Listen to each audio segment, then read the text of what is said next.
నమస్తే. నావల్ కాన్సెప్ట్‌కి స్వాగతం. నేను మీ అరణి పాకలపాటి. ఈరోజు మరో కొత్త నవలతో మీ ముందుకొస్తున్నానండి. 'స్వేచ్ఛ'. రచించిన వారు వోల్గా. ఈ నవల మొదటి ముద్రణ చిత్రలో ఫిబ్రవరి 1987లో ప్రచురించారండి. దాదాపు 7 సంవత్సరాలు అనగా 1994 వరకు ఈ నవల వివాదాస్పదంగా నడిచింది. రచయిత్రి తల్లిదండ్రులైన పోవూరి వెంకట సుబ్బమ్మ, పోవూరి వెంకట సుబ్బారావులకు ప్రేమతో అంకితమిచ్చారు ఈ 'స్వేచ్ఛ' నవల్ని. ప్రతి నవల్లోనూ ముందు మాటగా రచయిత్రి భావాలను మనకు తెలియపరుస్తారు కదండి.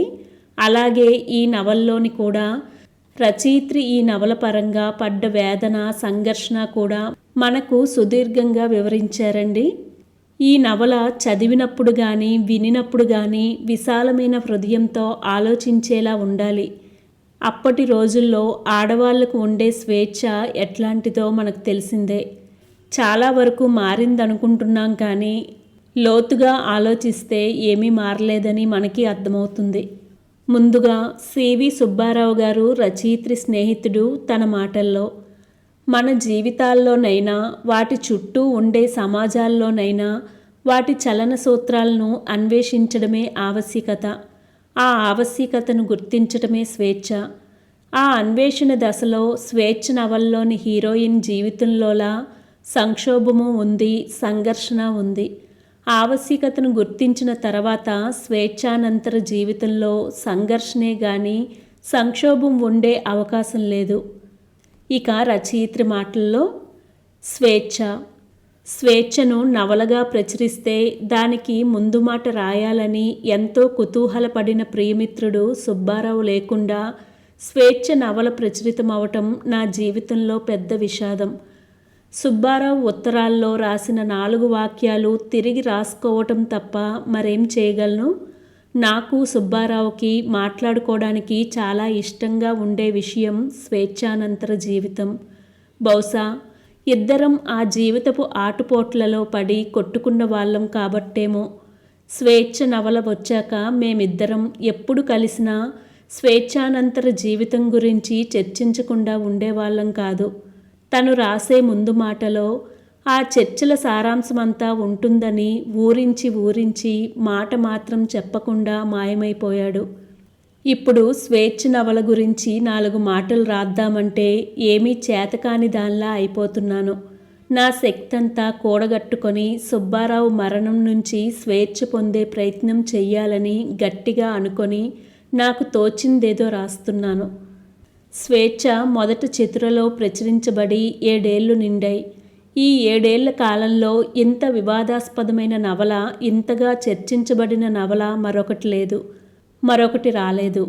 ఈ నవల వచ్చిన సంవత్సరమంతా ఆంధ్రదేశంలోని అన్ని పట్టణాల్లోనూ సాహిత్యాభిమానులు, పాఠకులు, వామపక్ష పార్టీల వాళ్ళు ఈ నవల గురించి విస్తృతంగా చర్చించారు. ఆ చర్చలు క్రమంగా సాహిత్య ప్రదేశాన్ని వదిలి నా వ్యక్తిగత జీవితంలోకి చొచ్చుకువచ్చాయి. నా జీవితంలో బాధాకరమే అయినా అపురూపమైన విలువైన అనుభవాలిచ్చాయి. స్నేహం, ప్రేమ, ద్వేషం, సాహిత్యం, జీవితం, రాజకీయాలు, స్త్రీల సంఘాలు, స్త్రీల పరస్పర సహకారం, వీటన్నింటిని గురించి ఎన్నో విలువైన పాఠాలను నేర్చుకున్నాను. ఒక వ్యక్తిగా మరింత బలమైన, స్థిరమైన అభిప్రాయాలతో నిలబడగలిగాను. అట్లా నిలబడగల శక్తి నాకుందని తెలుసుకునే అవకాశం నాకిచ్చింది 'స్వేచ్ఛ' నవల. ఆ విషయాలు పక్కన పెడితే 'స్వేచ్ఛ' నవల ఎందుకంత వివాదాస్పదమైంది అని ఆలోచిస్తే ఆనాటి చారిత్రక సందర్భం అలాంటిదని అర్థమవుతుంది. స్త్రీవాద భావాలు కొత్తగా ప్రచారమవుతున్న రోజులు. సిద్ధాంత విషయాలుగా చర్చల్లో నలుగుతున్న అంశాలను కుటుంబ విషయాలుగా, మనందరి జీవితాలకు సంబంధించిన విషయాలుగా చెప్తూ ఒక సామాన్య మధ్యతరగతి కుటుంబ స్త్రీ సమస్యగా చర్చించడంతో ప్రతి వాళ్ళు తమ జీవితాల్లోకి ఒక్కసారి తొంగి చూసుకున్నారు. ఇంతవరకు వాళ్ళు పక్కన పెడుతున్న ప్రశ్నలను, అవాయిడ్ చేస్తున్న ప్రశ్నలను ఇక తప్పించుకోవటానికి వీల్లేని విధంగా వాళ్ళ అమ్మాయి లాంటి, చెల్లెల్లాంటి, భార్య లాంటి ఒక స్త్రీ అడిగేసరికి చాలామందికి చాలా ఇబ్బంది కలిగింది. ఈ ప్రశ్నలు అడగలేకపోతున్న స్త్రీలకు ఈ నవల అడిగే బలాన్నిస్తుందేమోననే భయం కలిగింది. చదువుకుని ఉద్యోగాలు చేస్తున్నప్పటికీ ఇంటా బయట ప్రత్యక్ష పరోక్ష అణచివేతలో ఉక్కిరిబిక్కిరవుతున్న ఆధునిక స్త్రీ జీవితాన్ని, ఆమె ఉనికికి అర్థాన్ని ప్రశ్నించే ఈ నవల సంచలనాన్ని కలిగించింది. స్వేచ్ఛ అనే పేరే నచ్చలేదు కొందరికి. స్వేచ్ఛ అంతులేని స్వేచ్ఛగా, బాధ్యతారహితమైన స్వేచ్ఛగా కనిపించింది. ఏ ప్రయోజనాన్ని ఆశించి స్వేచ్ఛను ప్రతిపాదించాననే ప్రశ్న కూడా వచ్చింది.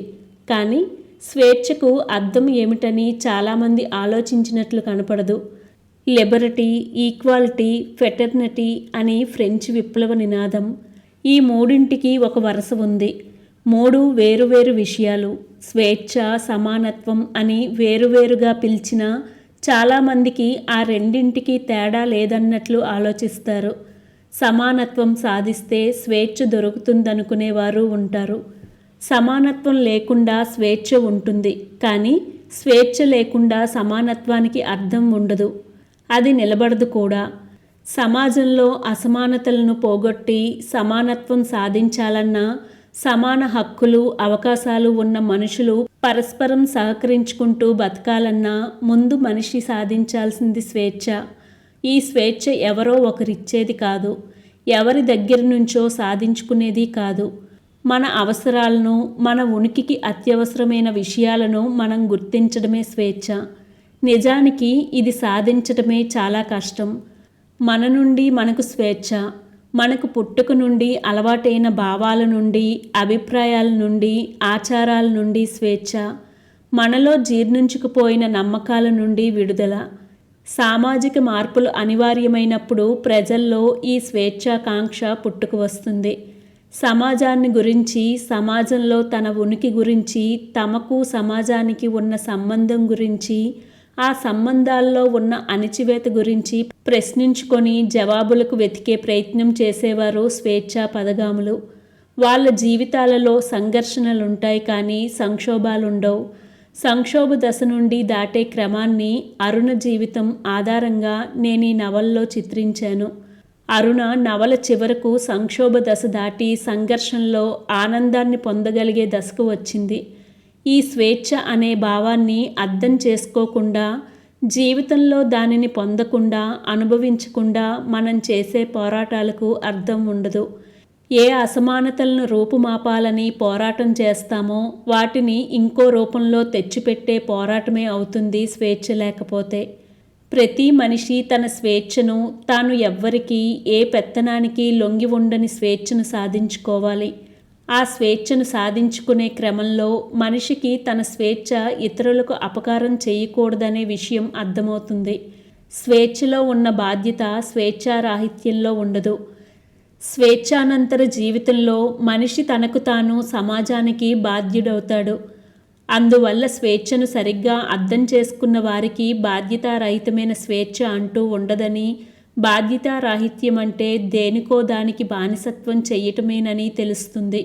అందువల్ల స్వేచ్ఛ లేకుండా, సమాజం తనకు నిర్దేశించిన పనులను ప్రశ్నించకుండా, ఆ పనులు తమనేం చేస్తున్నాయో, తమ ఉనికినెలా అర్ధరహితం చేస్తున్నాయో తెలుసుకోకుండా ఉండడం అంటే చాలా బాధ్యతారహితంగా ఉండటం. పుట్టింది పెళ్లి చేసుకోవటానికన్నట్టు, పెళ్లి చేసుకునేది భర్తకు సేవలు చేసి వండిపెట్టి పిల్లల్ని కనిపెంచడానికన్నట్టు బతికే స్త్రీలు, అంతకంటే తమ జీవితాలకు మరో పరమార్థం లేదని, కుటుంబాల్లో శాంతిని కాపాడడమే తమకు శాంతి అనుకొని బతికే స్త్రీలు చాలా బాధ్యతారహితంగా బతుకుతున్నారు. వారికి తమ పట్ల, సమాజం పట్ల విముఖత్వం తప్ప ఆసక్తి లేదు. సమాజం మారాలని కోరే పురుషులు కూడా ఆ మార్పేదో తాము తీసుకువస్తామని, స్త్రీలు అవసరమైనప్పుడు తమకు సహకరించి కుటుంబంలో వాళ్ళ పాత్ర వాళ్ళు పోషిస్తే చాలని చాలా బలంగా నమ్ముతారు. అసలు మార్చాల్సింది తమ జీవితాలనని, తమ జీవితాల గురించి పురుషుల అభిప్రాయాలని స్త్రీలు గ్రహించడం అంటే ఈ పురుషాధిపత్య సమాజానికి చాలా పెద్ద ప్రమాదం. తమ పట్ల తమకొక బాధ్యత, సమాజం పట్ల ఒక బాధ్యత ఉందన్న భావన లోపల నుంచి రాకుండా స్వేచ్ఛను ఎవరూ కాంక్షించరు. ఈ బాధ్యతల విషయంలోనే చాలామందికి పేచీ వస్తుంది. ఇంతకు ముందు చెప్పుకున్నట్లు స్త్రీకి పెళ్లాడి భర్తతో సంసారం చేసి పిల్లల్ని కనిపెంచడమే కదా బాధ్యత అని ప్రశ్నిస్తారు. ఆ బాధ్యతలను ఆమె ఇష్టంతో స్వీకరించిందా, తను ఎంచుకున్న వారు లేక తరతరాలుగా పితృస్వామ్య సమాజం స్త్రీ మీద ఈ బాధ్యతలను మోపిందా అనే ప్రశ్న మొదటి ప్రశ్నకు సమాధానంగా వస్తుంది. ఈ ప్రశ్నకు సమాధానం వెతుకుతూ పోతే పితృస్వామి సమాజపు మూలాల్ని కదిలి మన చేతుల్లోకి వస్తాయి. స్త్రీల అణిచివేత క్రమమంతా, ఆ చరిత్రంతా మనం అర్థం చేసుకోవాల్సి వస్తుంది. పునరుత్పత్తి రాజకీయాల ప్రాంగణంలోకి మనం ప్రవేశిస్తాం. కుటుంబంలో కంట్రోలు, అధికారం, లైంగిక సంబంధాల చర్చే వేదిక మన కోసం సిద్ధమవుతుంది. ఈ లైంగికత్వం పునరుత్పత్తి కార్యక్రమం స్త్రీల జీవితాలను శాసించి వారి జీవితాలకు ఒక సాంస్కృతిక రూపాన్ని ఇస్తుంది అన్న విషయం మనకు ఈ చర్చల్లో అర్థమవుతుంది. ఆ విషయం తెలిసాక భార్యత్వం, మాతృత్వం, వేశ్యత్వం అన్నీ మన మీద మోపబడిన సిలువులని, ముళ్ళ కిరీటాలని, నిజంగా మనం ఎంచుకున్న బాధ్యతలు కాదని అర్థమవుతుంది. నిజంగా ఎంచుకునే స్వేచ్ఛ ఎలా ఎప్పుడు సాధించుకోగలమని తహతహలాడుతుంది. ఈ బాధ్యతలు బలవంతంగా విధించినవనే విషయం చాలామంది స్త్రీలకు వారి జీవితానుభవాల ద్వారా ఊపిరాడని అణిచివేత, ఉనికిని హరించే హింస వీటి ద్వారా అర్థమవుతాయి. వాళ్ళు జీవితంలో సంక్షోభానికి గురవుతారు. ఆ సంక్షోభంలోంచి తమ అణిచివేతను నిర్దేశించి కొనసాగిస్తున్న సామాజిక చలన సూత్రాలను కనిపెట్టాలనే తీవ్రమైన కోరిక కలిగినప్పుడు ఆ సంక్షోభంతో సంఘర్షణ పడతారు. సంఘర్షణకు పూనుకోవటమే స్వేచ్ఛాకాంక్షకు సంకేతం. వ్యక్తుల స్వేచ్ఛాకాంక్షకు, సాంఘికంగా ఉండే కట్టుబాట్లకు ఒక ఘర్షణ ఎప్పుడూ ఉంటుంది.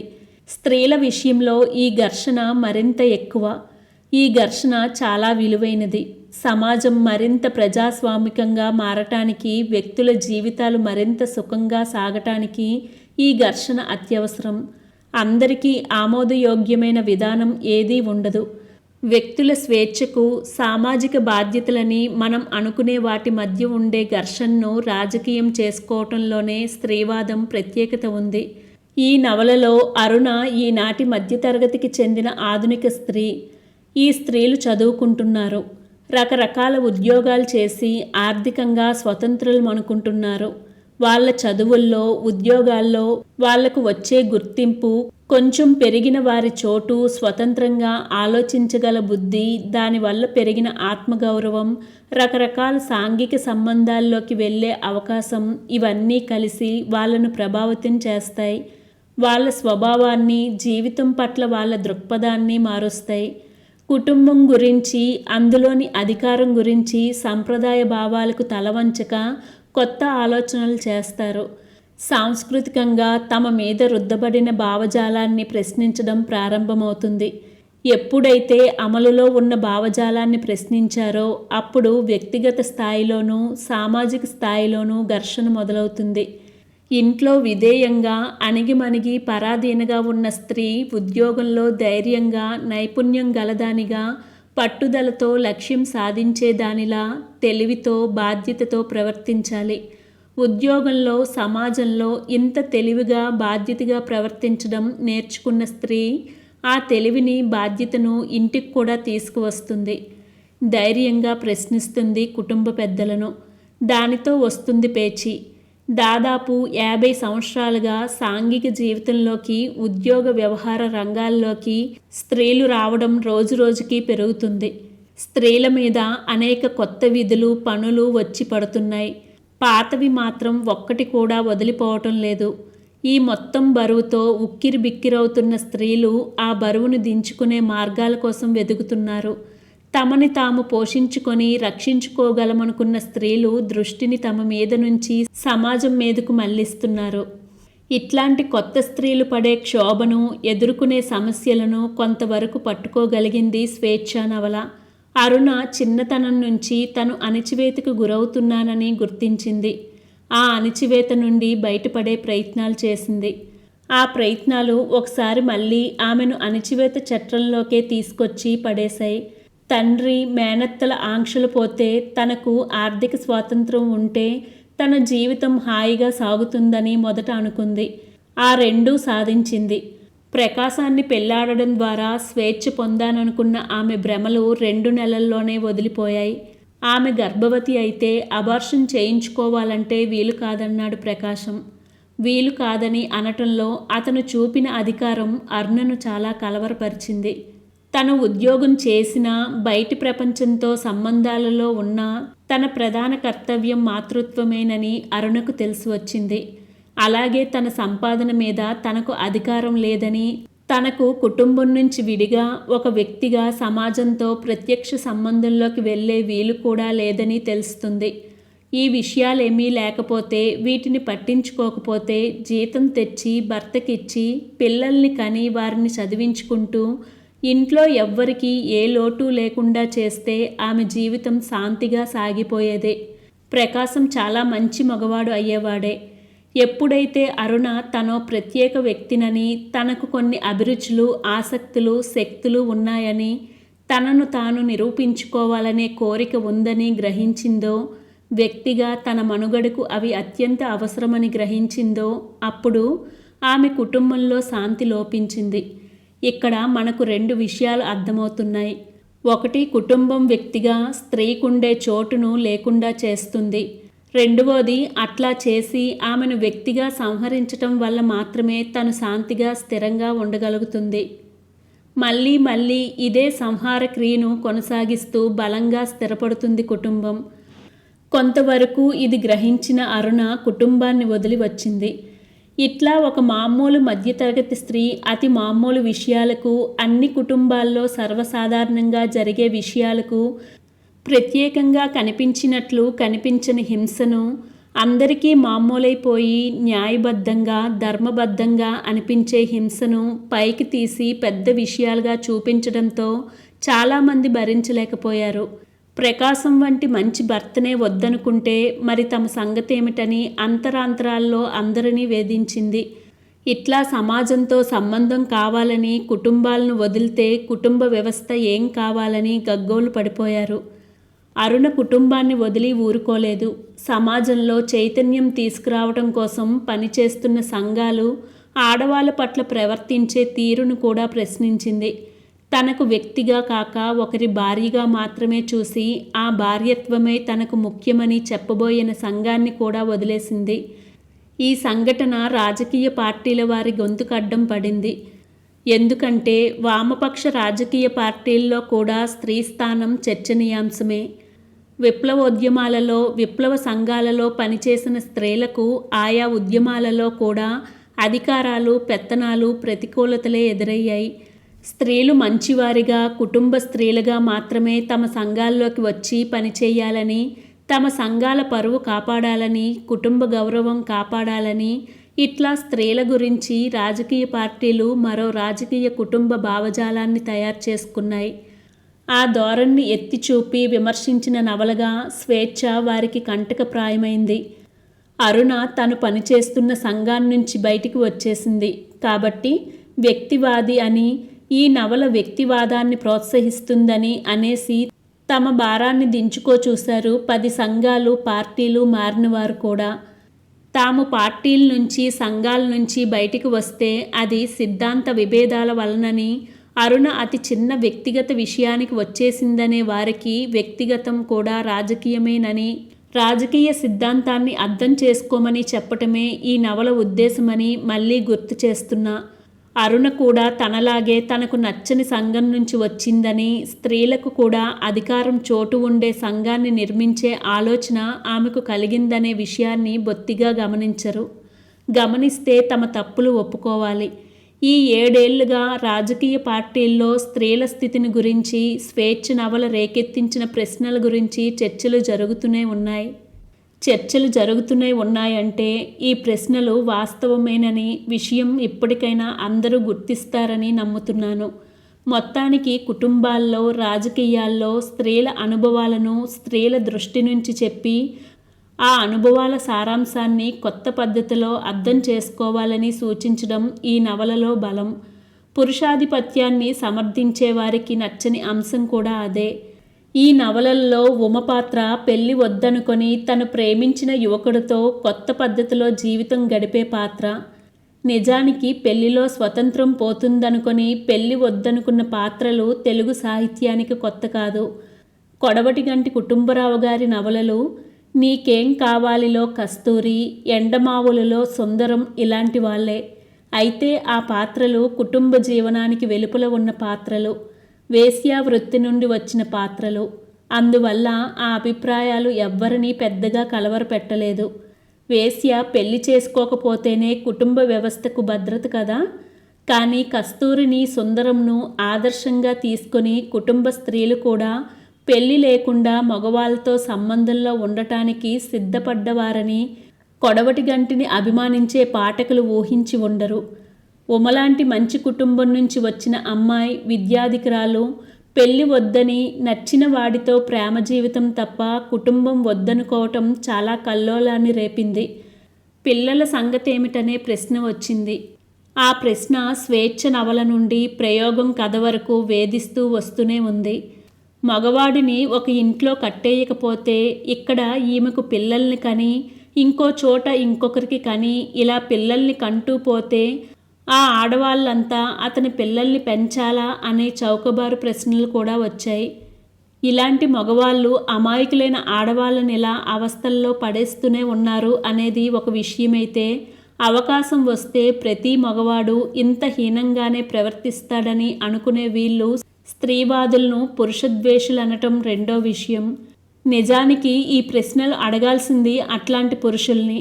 పురుషుల బాధ్యతారాహిత్యాన్ని పట్టించుకోకుండా పిల్లల బాధ్యతనంతా స్త్రీల మీదనే వదిలేయటం, ఆ పని స్త్రీలదే అన్నట్లు మాట్లాడడం అంటే పురుషుల ప్రయోజనాల్ని కాపాడడమే అవుతుంది.